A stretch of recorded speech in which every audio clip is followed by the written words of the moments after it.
In a quaint, sleepy village nestled along the misty banks of the River Thames in rural England, where rolling green meadows stretched endlessly under overcast skies, life had always unfolded in peaceful rhythm.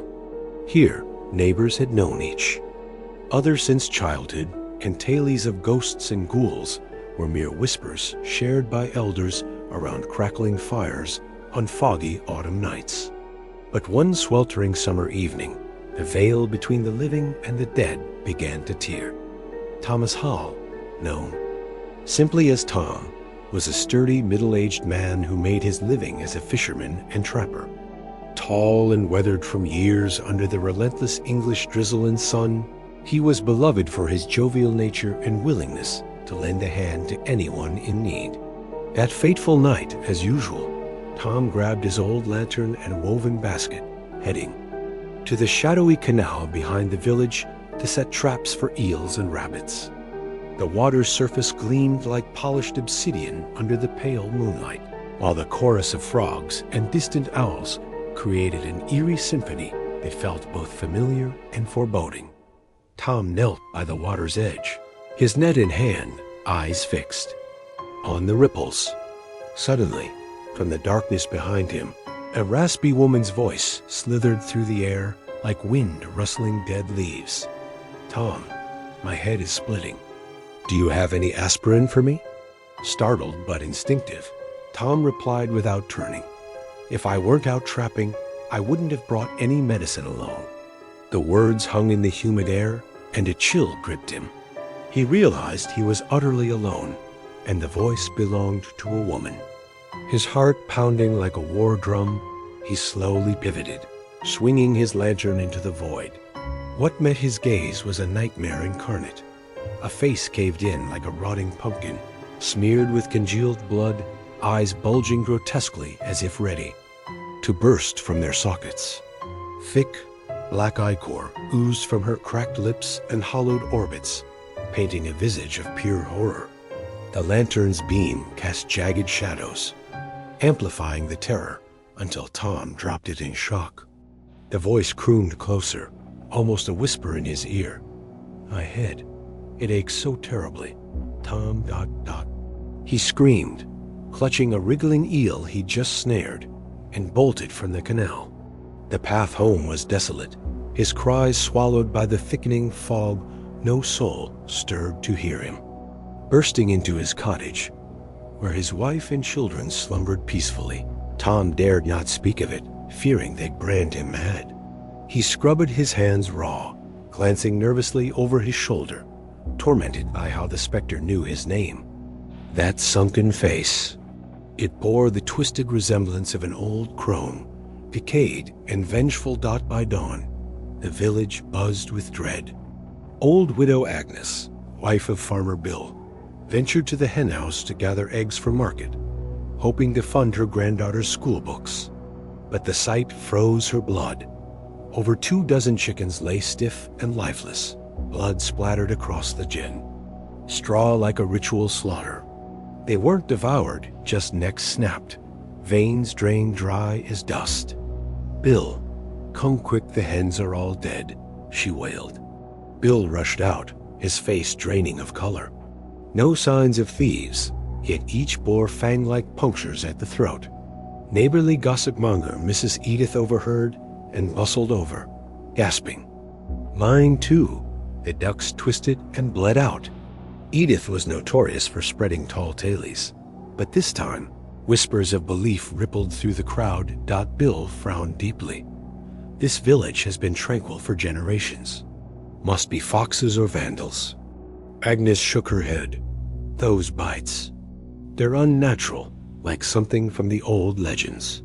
Edith leaned in, eyes wide. "I say it's a vampire.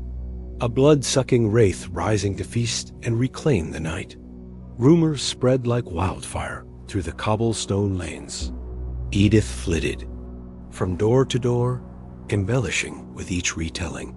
Skeptics scoffed, but many bolted their barns tighter, crosses clutched in sweaty palms. That very night, wiry old Mr. Finch, nicknamed for his slight frame and quick reflexes, stationed himself with his young son, little Jamie, to guard the coop. Jamie, just 8 and brimming with curiosity, tagged along eagerly. They huddled. From dusk till midnight, the air thick with tension. Jamie yawned. "Dad, why are we out here?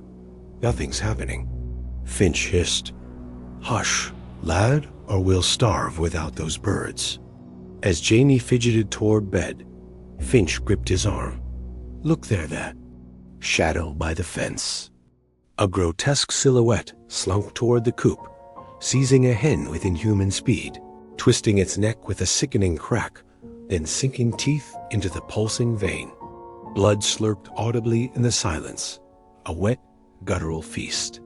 Finch brandished his pitchfork and bellowed, "What foul beast are you, stealing life like that?" Jamie echoed the yell. The shadow dropped the carcass and fled into the underbrush. Finch in hot pursuit through the overgrown orchard, only for it to vanish into thin air. From the ancient oak above, crimson eyes gleamed like embers in hell. "Dad, up there!" Jamie pointed, trembling. Finch glanced up, horror etching his features. "Run, boy, run now." They sprinted home, faces ashen as ghosts. Mrs. Finch met them at the door. "What in God's name happened? You look like you've danced with the devil." Finch gasped. "We have ... It's real. A demon walks among us." Come morning, panic gripped the village like iron claws. Folks gathered at the pub, voices hushed and frantic. Finch recounted the chase, but his wife dismissed. Too much ale clouding your wits. Yet the punctured corpses proved undeniable truth. Meanwhile, in the bustling city of London, Anthony received a frantic call from his wife, Lydia. "Mother's vanished, Tony. Come home at once." He raced back to the village, hitching a ride with a helpful stranger, young traveler Elias. On the winding roads, Anthony poured out his worries about his frail mother, devoted wife, and their toddler son.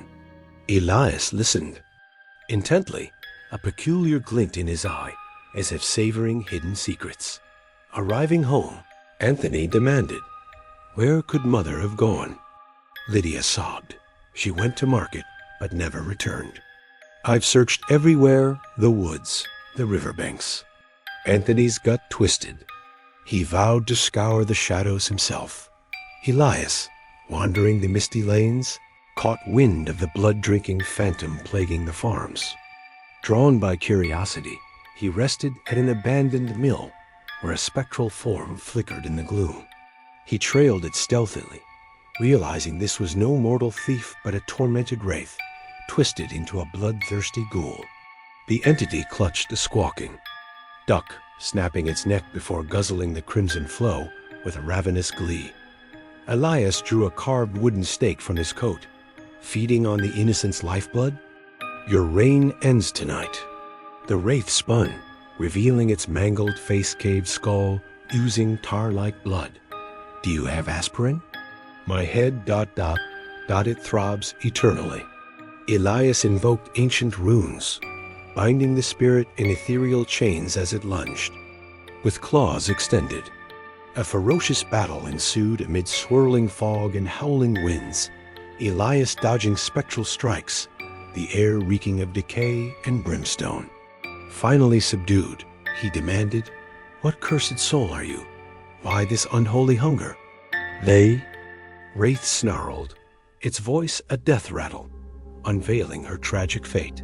She was none other than Eleanor, Anthony's mother, betrayed and slain by her daughter-in-law Lydia, who coveted the family heirloom's gold jewelry hidden for generations. Lydia, entangled in a forbidden affair with the village blacksmith Thorne, had demanded the treasure. When refused, she bludgeoned. Eleanor with a fire poker in a fit of rage, dumping the body into the murky pond to rot in silence. Now, the vengeful spirit rose, draining life to fuel her quest for justice, her eternal headache an echo of that fatal blow. As thunder cracked overhead, the village's nightmare was far from over-retribution lurked in every shadow, waiting to claim the guilty.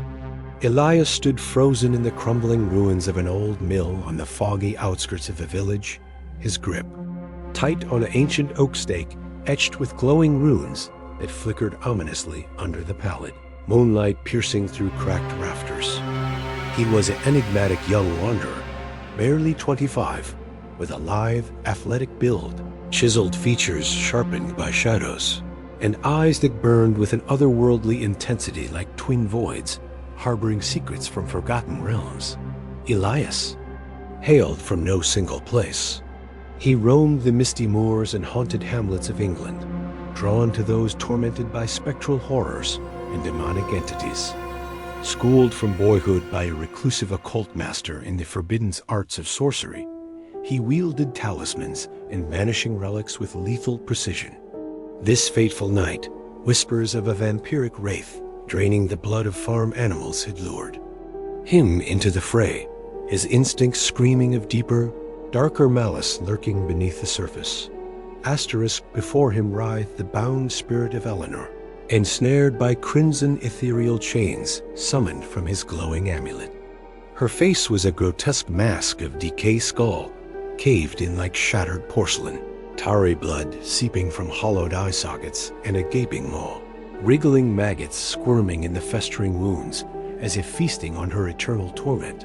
She snarled and thrashed against her bonds, her voice a guttural rasp echoing like wind through a graveyard. Who dares bind me? Release me, fool! Elias remained unflinching, his fingers clenched around the talisman pulsing with arcane energy. I am Elias, hunter of the damned. You've been wronged in death, twisted into this bloodthirsty abomination. Speak your truth. Who slew you and why? The wraith that was once Eleanor, a kindly old widow in life, now pulsed with unholy rage and despair. In a voice cracking like brittle bones, she unraveled her tragic tale. She had lived humbly with her son Anthony and his wife Lydia. Anthony toiled in distant London factories, sending wages home to support them. Eleanor scrimped and saved, hiding a few gold sovereigns and a bank book beneath her pillow treasures, earmarked for her mischievous grandson, nicknamed Little Rascal for his boundless energy and pranks. Lydia, the daughter-in-law, had seemed dutiful at first, but her facade crumbled, revealing a venomous heart. She entangled herself in a sordid affair with Thorn, the village blacksmith, a hulking brute, known as Iron Thief for his penchant for pilfering tools and livestock. Under cover of night, one stormy afternoon, Lydia demanded the gold for necessities. But Eleanor refused, sensing the greed in her eyes. Enraged, Lydia seized a heavy iron poker from the hearth and struck Eleanor across the skull with savage force. The old woman crumpled, blood pooling like dark wine on the flagstone floor, her final gasp a plea lost to the thunder. Panicked, Lydia summoned Thorn. Together, they hauled the lifeless body through the pouring rain and hurled it into the murky depths of the pond behind his forge. They burned her blood-stained garments in the smithy's flames, erasing all traces or so. They thought. Eleanor's soul, denied peace by the betrayal, festered in the afterlife, morphing into a vengeful revenant that sustained itself on animal blood, growing stronger with each crimson draught, prowling the fog-shrouded lanes in search of retribution. Elias listened, his gaze softening with rare pity amid the chilling recital. A soul poisoned by injustice, feeding on life essence to fuel your fury. But this path leads only to greater damnation. You'll soon crave human blood. I must guide you to the beyond. Eleanor's specter howled, her form convulsing as spectral winds whipped through the mill. No, that harlot Lydia must pay with her life. With an incantation whispered in ancient tongues, Elias sealed her essence into the amulet, the chains dissolving into wisps of smoke. He slipped from the ruins, the weight of justice heavy on his shoulders. Resolved to aid Anthony. Dawn broke cold and gray over the village, Anthony rising with a knot of dread twisting his gut. He'd questioned every soul about his missing mother, but answers eluded him like ghosts in the mist. Lydia feigned tears, her voice trembling artfully. "Darling, I've scoured the paths and called her name till my throat ached. Perhaps she wandered to the neighboring hamlet for tea?" Anthony nodded wearily. "I'll keep searching." On the winding lane, he crossed paths with Elias, the enigmatic stranger who'd given him a lift the day before. Elias offered a knowing smile. "Anthony, word of your mother's vanishing reached me. Allow me to lend a hand. I've a knack for uncovering hidden truths." Surprised but desperate, Anthony agreed. They traversed the dew-kissed meadows and cobblestone alleys, inquiring door to door. Elias steered the conversation deftly.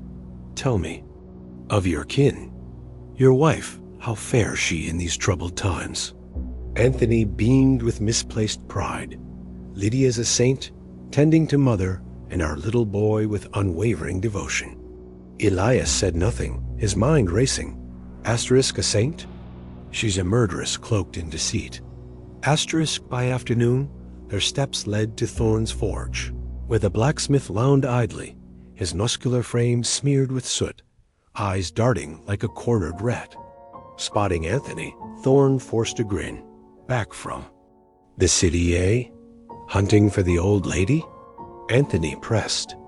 "Have you seen her, Thorn? Any whisper?" The blacksmith shook his head too quickly. "Nah, been hammering away here." Elias noted the furtive glance toward the overgrown pond behind the shed, a chill rippling down his spine as twilight descended. Thick with foreboding clouds, Elias crept to the pond's edge under cover of darkness. He chanted a summoning rite, the amulet vibrating with unearthly power. Eleanor's ghost materialized from the rippling waters, her form dripping spectral slime. "Elias, that bastard Thorn concealed my corpse in these foul depths." Elias nodded grimly. "I suspected as much. Now we must reveal this to Anthony." The spirit wavered. "But my son, the truth will shatter him." Elias rendezvoused with Anthony at the dimly lit village inn, the air heavy with pipe smoke and hushed. Fierce, over flickering candlelight, he laid bare the horror. "Anthony, your mother didn't vanish, she was murdered. The culprits? Your wife Lydia and Thorn." Anthony reeled, his face paling to ghostly white. "Impossible. Lydia adores me." Elias proffered the amulet. "Her spirit resides here. Listen to her testimony." Eleanor's voice emanated from the talisman, a sorrowful wail laced with agony, recounting the betrayal in vivid, blood-soaked detail. Anthony collapsed in sobs. "Mother, forgive me. I was away, earning our keep, leaving you vulnerable." The ghost soothed. "Hush, my boy. I hid the gold and savings under my pillow for you and the lad. Avenge me now, seek justice." Fury ignited in Anthony's eyes like hellfire. He stormed home through the gathering storm. Lydia hummed innocently over the simmering stew, turning. With a smile. "Home at last, love? Supper's ready." Anthony roared, "You slaughtered my mother." Lydia blanched, her facade cracking. "What madness? Who fills your head with lies?" He spat the accusations. She denied vehemently. "Not I. She's merely lost." Elias emerged from the shadows. "Deny no more. Eleanor's shade has confessed all." Lydia's composure shattered. She snarled in confession. "Fine. I struck her for the gold. She was a miserly hag." Anthony's world crumbled. "And Thorn, your lover?" Lydia sneered, venom dripping. "Yes, because you're a pathetic weakling, unable to satisfy a woman's fire." Anthony lunged, fists raised, but Elias intervened. "Hold, let the law claim her, not your soul." They bound her with ropes as thunder, boomed, summoning the constables. Yet Lydia twisted free in a frenzy, fleeing into the howling night. Thorn, hearing the chaos, drowned his terror in ale at the pub, picking a fatal brawl that ended with a knife in his gut. blood staining the sawdust floor as patrons whispered of curses. Elias performed a final rite in the cottage, freeing Eleanor's spirit one last time. She gazed upon her son with ethereal tenderness. "Anthony, forsake vengeance. Live honorably for the child." He wept, nodding. "I'll give you a proper burial. Mother, rest in peace." Lydia, clutching the stolen gold and bankbook, boarded a midnight coach fleeing into the wilderness. But fate, or perhaps a vengeful echo, intervened. Highwaymen ambushed the vehicle under a blood moon, rifles cracking like judgments from the grave. They stripped her of everything, her screams echoing as a blade sliced deep. Her body lay abandoned on the desolate road, unrecognized and unclaimed, maggots already stirring in the wounds, a fitting end for one who had sown death in shadows. As the village fog thickened, whispers lingered. Was it mere bandits? Or Eleanor's final spectral whisper guiding the blade?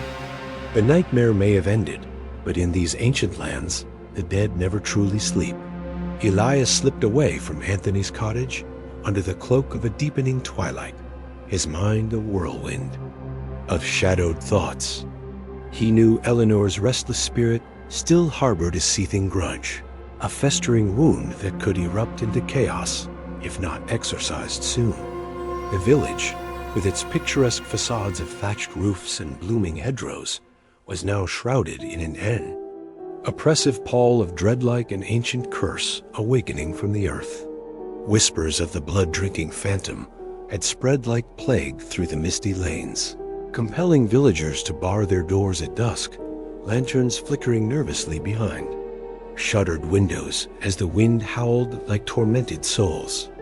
Elias resolved to linger in this haunted hamlet a few more days, determined to sever the spectral chains once and for all, lest the darkness claim innocent lives. The next morning dawned with a chill fog rolling off the Thames, Elias returning to Anthony's door as ravens cawed ominously from the skeletal branches overhead. Anthony sat before a makeshift altar draped in black cloth, his eyes bloodshot and swollen from endless tears, incense smoke curling like ghostly fingers into the dim room. His young son, the impish little rascal, darted about the creaking floorboards with oblivious energy, oblivious to the veil of sorrow descending upon his world. Elias eased into a chair, his voice low and grave. "Anthony, your mother's shade has revealed all. We must retrieve her remains and grant her a proper Christian burial, or her unrest will poison this land further." Anthony nodded, his voice cracking like brittle ice. But Lydia's fled into the night. And what of Thorn? Elias delved deeper into the harrowing revelations from Eleanor's ghost, his words painting a vivid tapestry of betrayal laced with supernatural malice. Eleanor had been a resilient widow, her husband claimed by the sea years ago, raising Anthony alone through lean harvests and bitter winters. When he wed Lydia, she rejoiced, believing her daughter-in-law a beacon of kindness.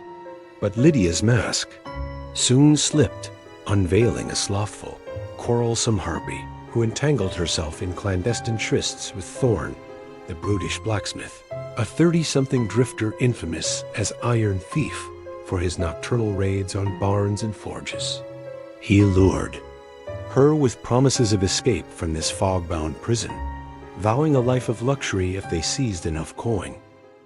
On that fateful, storm-lashed day, Eleanor returned from market, her basket heavy with meager provisions, only for Lydia to ambush her in the shadowed parlor. Demanding the hidden gold sovereigns, Lydia hissed like a serpent. "Hand it over, you old crone." Eleanor refused staunchly. "It's for the boy's future, his schooling, his dreams." Enraged, Lydia snatched the fire poker, its iron glowing faintly from the embers, and swung it with demonic fury, caving in Eleanor's skull in a spray of crimson that splattered the walls like an unholy sacrament. As the old woman slumped, gurgling her last breaths amid pooling blood that seeped into the cracks like accusatory fingers, Lydia panicked and summoned Thorn through the howling gale. Together, they dragged the cooling corpse through mud-slicked paths to the fetid pond behind his forge, weighting it with stones pilfered from the riverbed before plunging it into the abyss. They incinerated her blood-soaked shawl in the forge's roaring flames, the acrid smoke rising like a signal to the underworld, all while fabricating tales of her mysterious vanishing. Anthony listened, his heart rending like torn flesh. How could Lydia turn so monstrous? I loved her with every fiber of my being. Elias placed a steadying hand on his shoulder, his eyes reflecting the storm within. Greed corrupts the soul, twisting love into venom. We should summon the authorities. Let justice prevail. But Anthony hesitated, glancing at his son playing innocently with wooden toys. If we expose her, the boy will bear the stigma forever, a murderess for a mother. I can't condemn him to that shadow. Elias conceded with a solemn nod. Then let fate or karma, as the ancients called it, deliver retribution. But first, we reclaim your mother's body from its watery grave. Under the cover of encroaching dusk, they stole to Thorn's abandoned forge, where the air reeked of rust and regret. The blacksmith lay sprawled in a drunken stupor, his snores rumbling like distant thunder. Elias murmured an incantation, weaving threads of ethereal slumber that rendered Thorn comatose, his body limp as a ragdoll.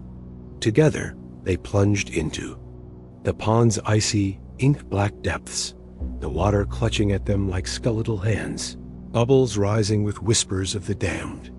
Amid the slime-choked weeds and forgotten debris, they unearthed Eleanor's bloated remains, flesh pallid and swollen, riddled with the pallor of decay, yet her features unmistakably etched in eternal anguish. Anthony wailed into the night, "Mother, oh God, forgive us." They spirited the body back to the cottage in secrecy, the fog concealing their grim procession like a shroud. Elias invoked protective wards with his glowing runes, halting further rot as if time itself recoiled from the horror. Anthony erected a proper altar, candles guttering in the draught as incense veiled the room in a haze of sanctity. Eleanor's specter materialized from the amulet in a swirl of ethereal mist, her voice a haunting echo. "My dear boy, I hold no blame against you. Live nobly for the child's sake." Anthony choked back sobs. "Do you curse Lydia, mother?" The ghost inclined her translucent head. "Aye, her betrayal burns like fire in my essence. But seek not vengeance. The heavens or whatever dark forces watch will exact their toll." Meanwhile, Lydia fled through the wilderness, her satchel bulging with the pilfered gold sovereigns and bankbook, the spoils of her treachery. Perched on a rattling midnight coach barreling along desolate roads, she smirked inwardly. "I live like a queen now, thorns rotting in hell-good riddance." But the vehicle lurched to a halt amid a chorus of savage yells. Masked highwaymen swarmed like demons from the underbrush, blades glinting under a blood-red moon. "Your coin, your jewels, hand them over, or taste steel," they snarled. Lydia clutched her bag desperately, but they ripped it free, discovering her hoard. In a frenzy of greed and fury, a dagger flashed, slicing deep into her throat, her lifeblood, spurting like a fountain of retribution as she gasped her final gurgling curse. Her eyes widened in terror, visions of Eleanor's mangled face flashing before her as darkness claimed her. Word of Lydia's grisly demise slithered back to the village on the wings of rumor, the constables probing but finding no kin to claim her. Mangled corpse, left to the crows on that forsaken road. Anthony, upon hearing, felt a weight lift from his soul like dispersing fog. Fate has spoken. Karma's blade is swift. Elias offered a wry, knowing smile. "Indeed.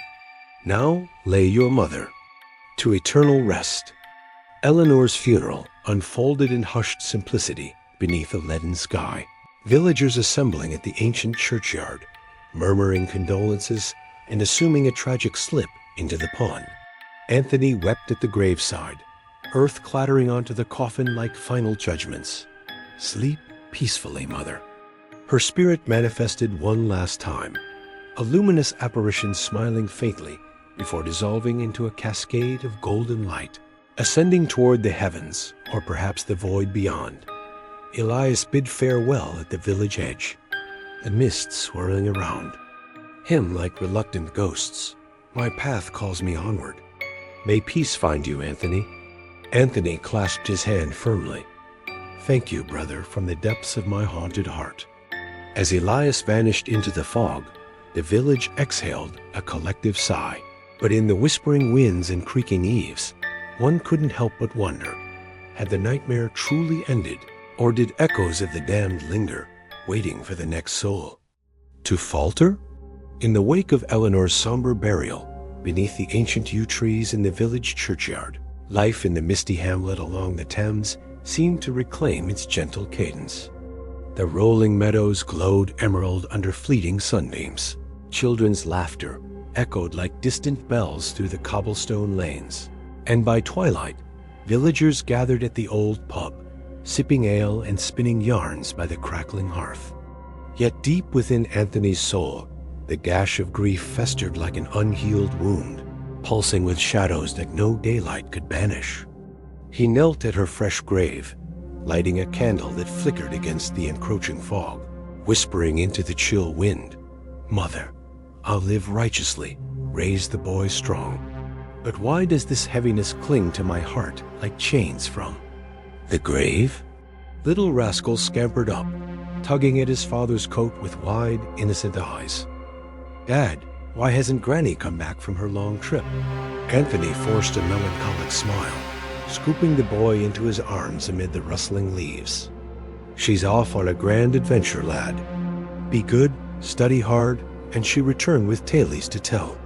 But as midnight cloaked the cottage in suffocating darkness, Anthony tossed sleeplessly on his straw mattress, haunted by Elias's parting words. If a spirit's grudge lingers unchecked, it may claw its way back from the abyss. Elias had departed, but left behind a glowing amulet. Guard it well. It shields you from the unseen. Anthony hung it around his neck, its faint warmth a fragile ward against the creeping dread. Whispers of the macabre refused to die in the village, coiling like serpents through the fog-shrouded alleys. Mr. Finch recounted his terror-stricken chase of the shadow on the oak, while gossiping Mrs. Edith embellished wildly that bloodsucker phantoms evolved, now craving human veins under the moon. Doors bolted earlier, crosses nailed above thresholds, and lanterns burned through the witching hours.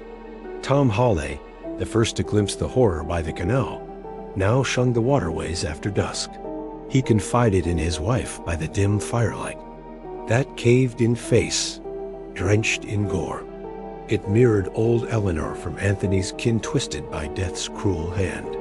Overhearing the rumors swirling like autumn leaves in a gale, Anthony resolved to unearth the truth, his blood turning to ice. He recalled his mother's spectral confession. "I drained the beast's lifeblood to swell my power, plotting vengeance on that treacherous Lydia." But with Lydia slain by fate's merciless blade, had the vendetta dissolved or merely mutated into something more sinister? Under a bloated harvest moon, Anthony crept to the forsaken pond behind Thorne's derelict forge, now a crumbling ruin since the blacksmith's violent end in a tavern brawl. The water lay still as a mirror of obsidian, reflecting twisted branches like skeletal fingers, while an unnatural wind howled through the reeds, carrying the faint stench of decay. Suddenly, the surface erupted in a boiling frenzy, bubbles bursting like screams from the deep. A decayed hand burst forth, flesh sloughing off bones and putrid ribbons, grasping at the air with unholy hunger. Anthony staggered back, his breath a ragged gasp in the thickening mist. The apparition rose not as his mother, but as Thorne. The blacksmith's face warped into a grotesque parody jaws, unhinged, eyes blazing crimson like coals from hell's forge. "Anthony ... you doomed me to this torment." Anthony trembled, his voice a defiant quake. "It wasn't me. You murdered my mother. In cold blood." Thorn's wraith bellowed, a thunderous roar that shook the willows. Lydia dragged me into her web, and now I'm damned slain in drunken rage, my soul chained to this watery hell. It lunged with spectral claws extended, razor-sharp and dripping. Ethereal ichor, the air reeking of brimstone and rot. Anthony fumbled for Elias's amulet, its runes igniting in a burst of blinding light that pierced the gloom like a divine lance. The ghost shrieked, a piercing wail that echoed across the moors before dissolving into wisps of acrid smoke, swallowed by the pond's depths. Anthony collapsed, gasping for air amid the settling fog. Elias was right. Grudges breed demons from the grave. Come dawn's pallid light, Anthony shared his nightmarish encounter with wide-eyed neighbors clustered at the village green. Farmer Bill nodded gravely. This hamlet's cursed by ancient pacts. Those who perish unjustly rise to drag the living down. Mrs. Edith interjected with theatrical flair. Spot on. Long ago, a drowned crone haunted that very pond, her wails luring souls to watery graves. Anthony's resolve hardened like forged steel. He must summon Elias. He recalled the wanderer's words. I'm bound for the next village, aiding those besieged by the ethereal. Entrusting little rascal to watchful labors, Anthony set forth at dusk, crossing the Thames on a weathered skiff that creaked ominously against the current's pull. The neighboring hamlet lay shrouded in perpetual mist, its spires piercing, the haze like accusatory fingers. Inquiring among the wary folk, seen a young exorcist, master of the arcane? They pointed toward the ruined abbey. Elias meditates in the old cloisters. Anthony hurried through overgrown paths, finding Elias cross-legged amid crumbling arches, eyes closed in serene communion with the unseen. Anthony, what spectral storm brings you here? Elias queried, his gaze sharpening like a blade. Anthony poured out the tale of Thorn's vengeful apparition, the words tumbling like stones into an abyss. Elias frowned, shadows dancing across his face. One grudge begets another, a chain of damnation. Thorn's end was karma's reckoning, yet his spirit festers in that accursed pond. We must purge it. They raced back across the river under a storm-tossed sky, lightning veining the heavens like cracks in reality. That fateful night, they converged at the pond's edge, the air electric with foreboding as thunder growled like a beast awakening. Elias traced glowing sigils in the mud with his oak stake, chanting incantations in tongues long forgotten, the runes pulsing with eldritch fire. The water churned violently, a maelstrom of foam and fury, birthing Thorn's ghost anew now colossal, its form bloated with malice, maw-spewing tarry blood that sizzled on the ground like acid from the underworld. Elias brandished his carved stake. Foul revenant, submit to the light or be banished to oblivion. The battle erupted in a whirlwind of horror. Thorn's wraith slashed with claws that rent the air, howling winds whipping fog into blinding veils. Elias dodged with supernatural grace, affixing talismans that seared the specter's ethereal flesh. Like brands from hell, it roared in agony, the pond boiling as if the gates of perdition yawned wide.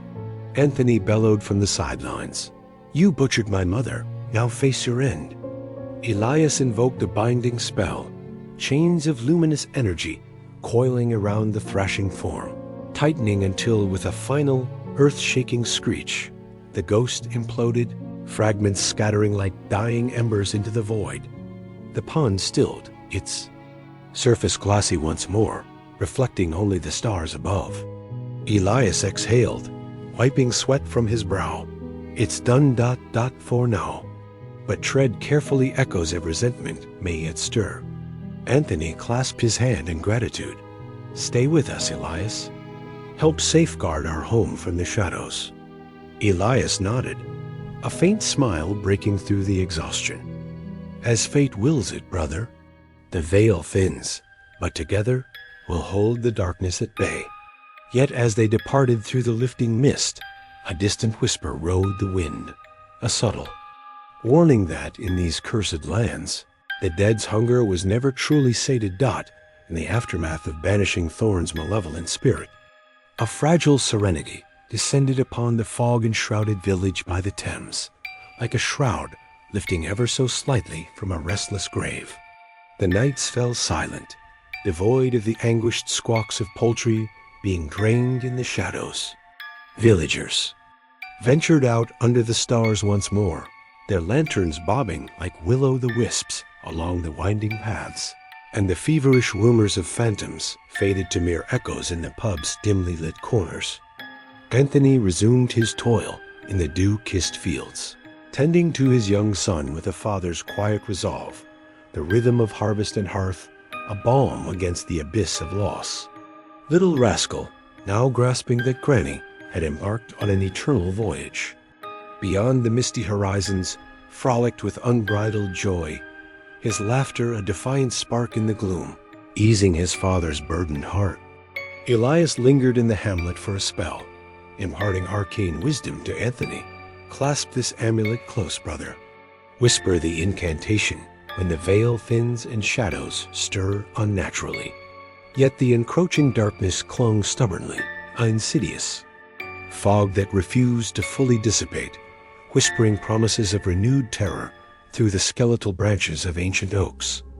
One moonless night, Tom Hawley succumbed to his ingrained routine, venturing once more to the shadowy canal with lantern and net in hand.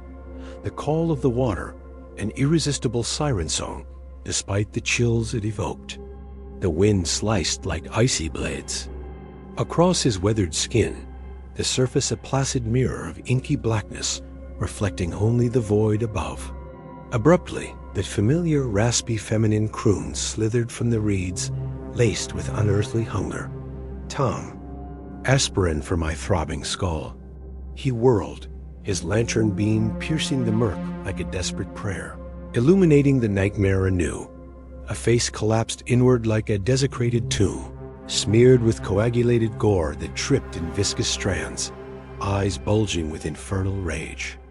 But this apparition was no passive specter.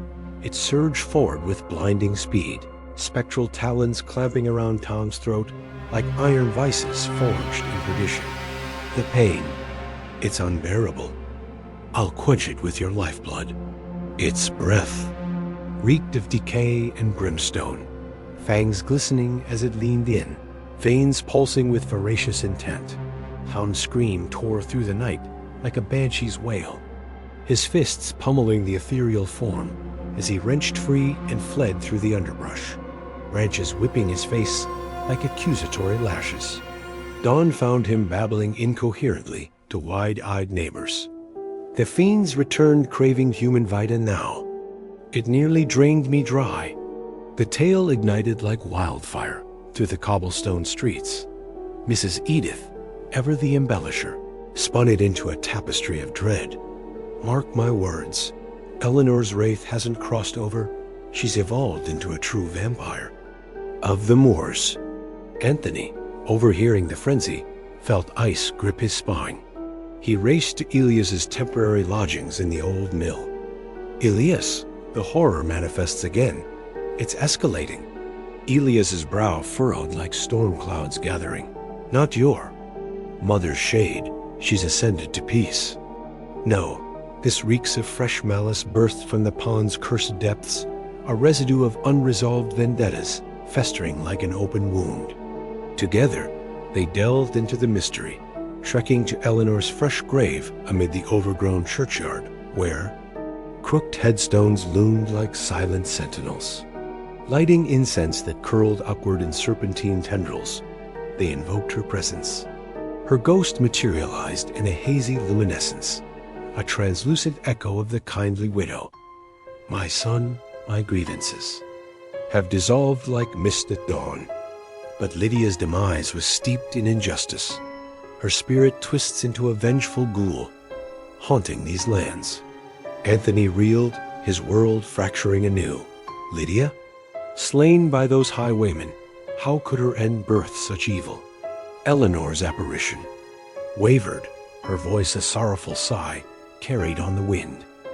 She perished clutching stolen treasures, her soul poisoned by greed and regret.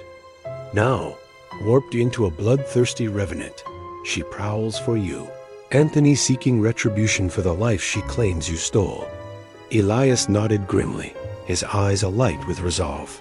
We must confront and exorcise her, lest the village become her eternal hunting ground. Under a tempestuous sky that night, they laid their ambush by the canal's edge, the water lapping hungrily at the banks as thunder grumbled like the awakening of ancient gods. Winds howled through the willows, bending them into grotesque shapes, and the air thickened with the metallic tongue of impendum. The entity emerged from the depths in a spray of fetid foam, Lydia's once beautiful features now a monstrous. Distortion cheeks hollowed like famine's embrace, eyes glowing scarlet with hellfire, her maw agape and brimming with congealed blood that dribbled like accusations. Anthony ... my gold. You robbed me of everything. The clash erupted in a maelstrom of supernatural fury, the fog swirling into vortexes as Elias brandished his rune-etched stake, channeling arcane energies that crackled like lightning. He hurled binding talismans that ignited mid-air, coiling around the wraith like chains from the underworld. But Lydia's ghost was formidable, empowered by her seething hatred. She lashed out with razor claws that rent the air, slashing at Elias with shrieks that pierced the soul. You destroyed my dreams, now I'll feast on your essence. Anthony, fueled by righteous fury, roared from the fray. You murdered my mother in cold blood, your treachery ends here. Elias intoned a forbidden's chant, his voice booming over the gale, summoning a radiant barrier that engulfed the specter. She convulsed in ethereal flames, her form unraveling in a cacophony of agonized howls, until, with a final bone-chilling wail, she disintegrated into harmless vapors. Scattered by the storm out the canal calmed, the winds dying to whispers. As if the very night exhaled in relief, the village, at long last, embraced true peace. No more shadows lurking in the corners, no more blood-curdling cries echoing through the mist. But in the quiet aftermath, as stars pierced the clearing sky, one couldn't shake the lingering chill. In these ancient fog-veiled lands, where grudges fester like buried secrets, was the veil ever truly mended, or merely waiting for the next crack to unleash the horrors anew? With the final exorcism of Lydia's vengeful wraith at Elias's hands, an ethereal lightness settled over the mist-shrouded village along the Thames, as if the very fog had exhaled a long-held breath of dread. The nocturnal chorus of hens and ducks rang undisturbed, no longer punctuated by guttural snarls or the wet slurp of spectral feasting, and villagers dared to crack open their casement windows under the moon's pale gaze, convinced the ancient curse had been shattered like brittle bone. Anthony returned to the rhythm of rural life, tilling the fertile meadows and nurturing his spirited son, Little Rascal, whose boundless energy chased away the lingering shadows of sorrow. At times, he lingered before the modest altar in the cottage's dim corner, lighting a solitary candle that danced like a restless soul, his heart weighted by the chains of regret for failing to shield his mother in her final days. The boy, now 8 and wise beyond his years, would tug at his sleeve. Dad, will Granny ever visit from the stars? Anthony would ruffle his hair with a bittersweet smile. She's watching from the heavens. Lad, always guarding your dreams. Before bidding farewell to the hamlet, Elias bestowed upon Anthony a small talisman etched with an intricate Celtic knot, whispering gravely, "Safeguard this relic, brother. Should the veil part and darkness whisper, chant these words: by heavens above and earth below, banish the foul shades to the void. It shall be your shield against the encroaching night." Anthony nodded solemnly, fastening it around his neck, where it hung like a warm ember against his skin. Yet unease gnawed at his soul like rats in the rafters. The recent horrors had eroded his faith in everlasting peace, leaving him vigilant for the subtlest stirrings in the fog dot in the village. Tales of ghosts and ghouls morphed into fireside folklore, shared over steaming mugs of ale at the weathered pub. Gossip queen Mrs. Edith, ever the dramatist, couldn't resist embellishing. "I told you, lot, this place bears an old Saxon curse. The unjustly slain rise like wraiths from the moors." Farmer Bill shook his head with a weary chuckle. "Nonsense. Woman." Eleanor's at rest in hallowed ground, and Lydia with Thorn met their grisly ends. The phantoms are banished. But Tom Hall, twice scarred by the apparition's grasp, steadfastly avoided the canal after dusk. He confided in his wife by the flickering hearth. "I've stared into that abyss twice now, that caved in visage, awash in gore. Not Eleanor exactly, but the resemblance chills me to the marrow." On a night bathed in the full moon's silvery glow, Anthony was humming a lullaby to lull little rascal to sleep when an unnatural gale howled through the yard, rattling the shutters like skeletal fingers clawing for entry, though no storm brewed on the horizon. He bolted upright, clutching the talisman that pulsed with faint heat. A voice slithered from the darkness outside, icy as the grave and dripping with malice. "Anthony, return my gold." He shuddered, recognizing Lydia's venomous timbre, twisted by death's cruel alchemy. Flinging open the door, he peered into the gloom.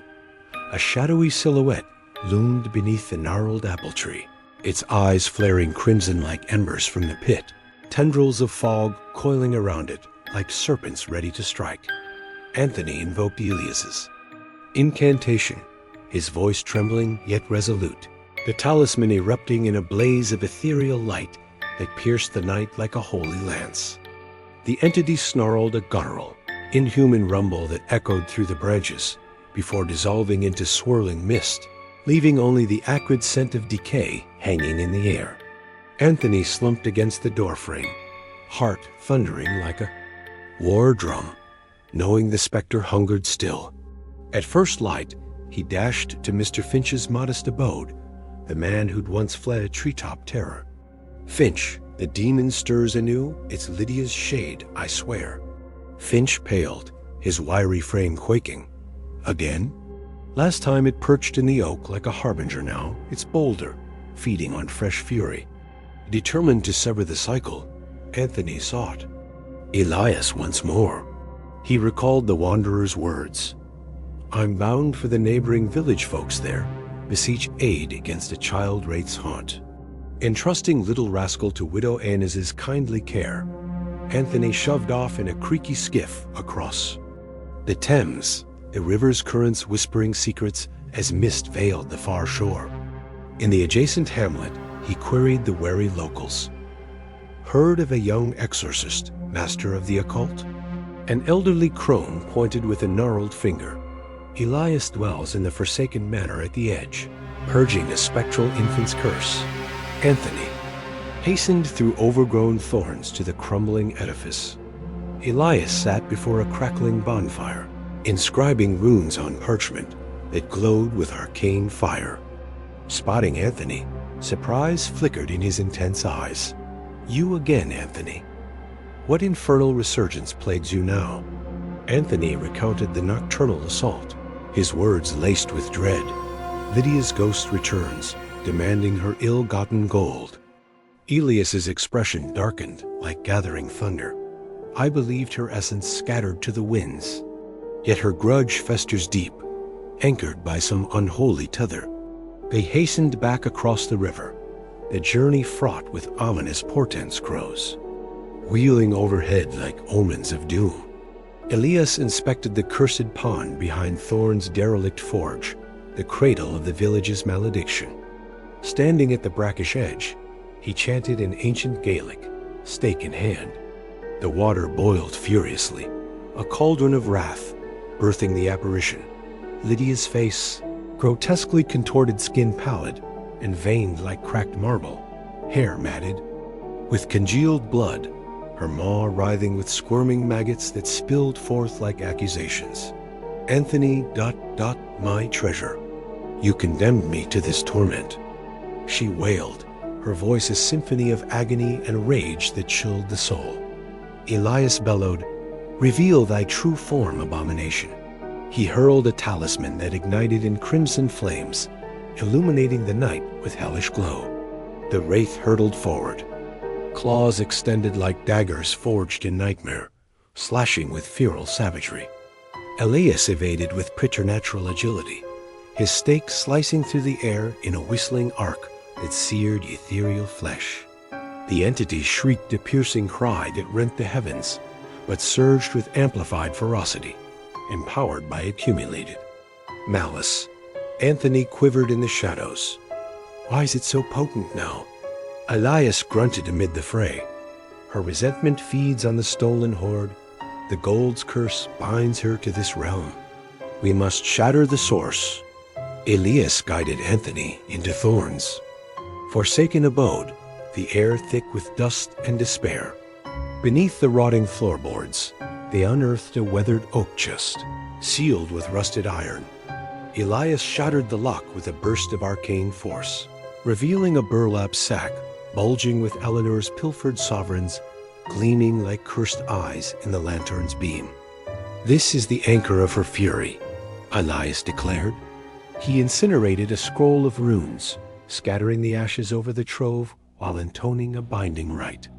Lydia's specter materialized in a vortex of swirling shadows, howling in desperation. No, that's mine, my escape from this wretched life.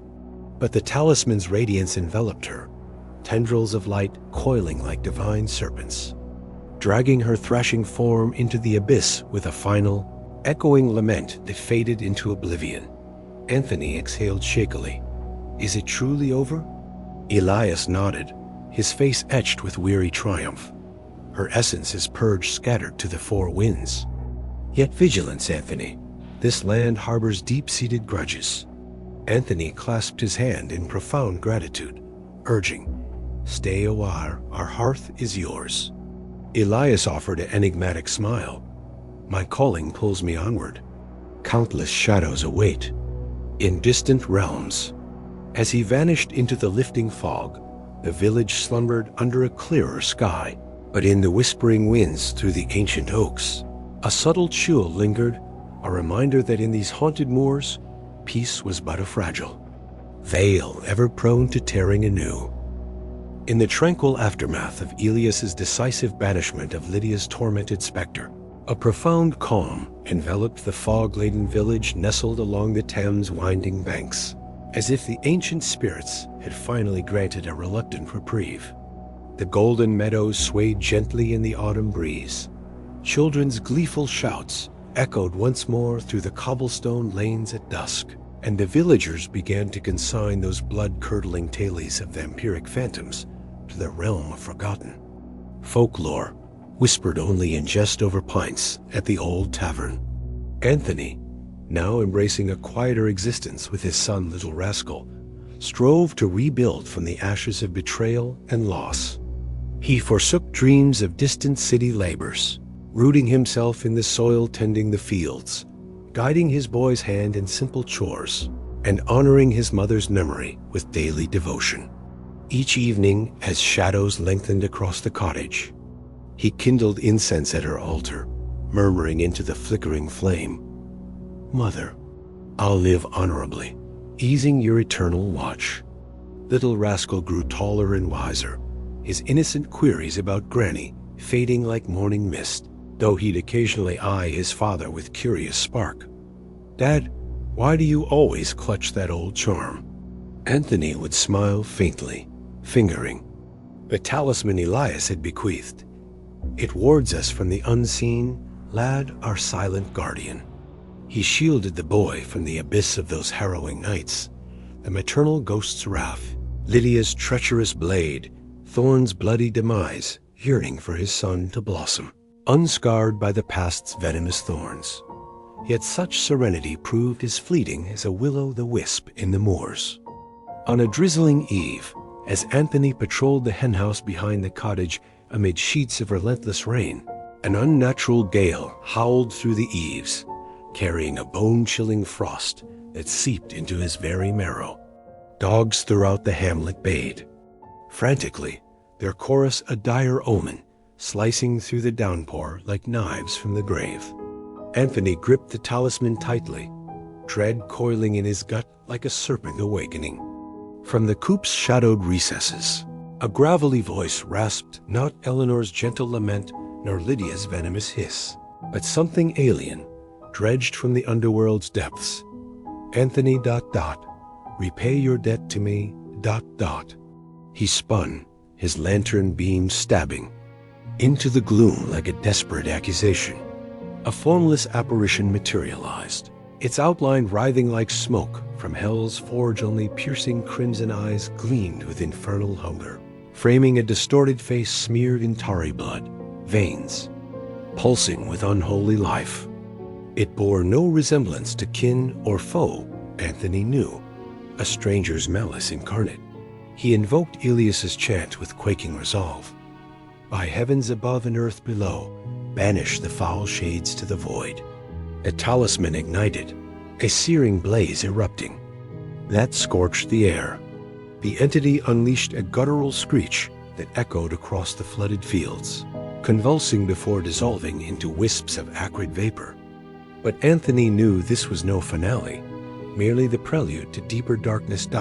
At dawn's watery light, he confided in Farmer Bill and Mrs. Edith, their faces etching with renewed terror. Mrs. Edith, ever the spinner of dread, amplified the tale. I warned you all, this village is damned by an eternal hex. Ghosts rise like weeds in the rain. Bill pondered gravely, stroking his beard. Might be an outsider's wraith, not of our blood. Anthony, seek Elias, he's your best hope. Anthony nodded, anxiety gnawing like rats in the thatch. Elias had wandered far, his whereabouts lost to the mists. Driven by resolve, Anthony delved into the village's shadowed lore, recalling his mother's spectral whisper. This land bears an ancient malediction, the unjustly slain claw back from oblivion. He consulted the elders, huddled in dim parlors thick with pipe smoke. Old Sage Wilkins, the hamlet's eldest soul with eyes like faded parchments, unraveled the yarn. Decades passed. A wanderer strayed into our midst, branded a thief by fearful tongues.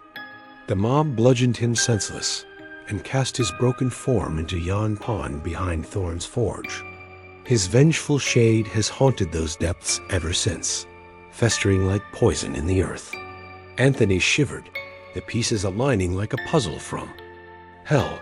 So this is his reckoning? Emboldened or perhaps foolhardy, Anthony vowed to confront it alone.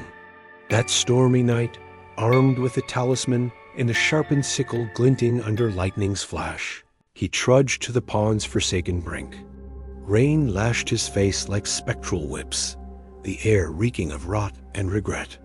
He planted 3 flickering candles at the water's edge, their flames defying the deluge. If you've been wronged, manifest and speak. I'll aid your passage. The surface erupted in a churning vortex, foam boiling like the cauldron of the damned, birthing the wraith. Stranger's visage, wild-haired and gaunt, blood oozing from a gaping maw like accusations unspoken. I was no pilferer. Your kin slew me falsely. Justice demands blood. Anthony trembled but held firm, his voice cutting through the gale. I'll erect an altar, invoke rites for your soul. Cease tormenting the innocent. The ghost bellowed, thunder rumbling in sync. Mere words won't suffice. I crave true atonement. It surged forward, claws extended like hooks from the abyss, the wind whipping into a frenzy that uprooted branches and hurled debris like vengeful missiles. In that dire instant, a commanding cry pierced the chaos. Halt, foul entity! Elias materialized from the shadows, his oak stake aglow with runes that pulsed like heartbeats from another world. He'd returned upon catching whispers of the village's unrest on his nomadic path. Anthony, fall back. This apparition's power dwarfs the others. Elias intoned ancient invocations, tracing sigils in the air that ignited mid-storm. The wraith howled a deafening roar that shook the earth and charged, its form swelling with accumulated rage, tendrils of darkness lashing like whips forged. In nightmare, the battle raged amid the tempest's fury. Elias parried ethereal strikes with his stake, sparks flying as wood met spectral flesh, the pond's waters rising in tidal waves that threatened to engulf them. The ghost was mightier than Lydia or Thorn, empowered by decades of buried injustice, its claws rending Elias's cloak and drawing ethereal ichor that burned like acid. Lightning illuminated the horror maggots, writhing in the wraith's wounds, eyes blazing with unquenchable fire. Finally, Elias affixed the master talisman to the pond's surface, a blinding white radiance exploding outward, enveloping the entity in purifying flames. It thrashed and wailed, "Justice, ... At last ... Before imploding in a vortex of light, the storm abating as abruptly as it had arisen. Elias slumped, gasping amid the settling rain, a wayfarer's soul, slain unjustly long ago. Its grudge simmered in the depths, erupting when the pond's curse was disturbed.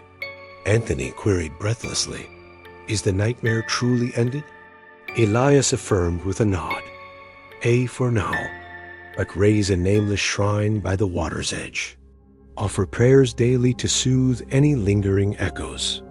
Anthony complied, erecting a modest stone cairn adorned with wildflowers, kindling incense each dawn. To honor the forgotten dead, the village basked in unadulterated peace at last, the fog lifting to reveal skies unmarred by omens. Elias prepared to depart once more. "Farewell, Anthony. Embrace the light you've earned." Anthony gripped his hand fiercely. "My eternal thanks, brother. I'll raise the boy right, in Mother's name." Elias smiled enigmatically, mounting his horse, and vanishing into the horizon's haze. Anthony returned home, enveloping little rascal in a warm embrace under the oil lamp's golden glow. Gazing at the talisman, he vowed silently, "Mother, I'll bar the shadows forevermore." Yet in the whispering winds through the ancient willows, a faint chill persisted, a subtle murmur that in these cursed English moors, where history's ghosts slumbered uneasily, true closure was but an illusion, ever vulnerable to the next unearthly stir.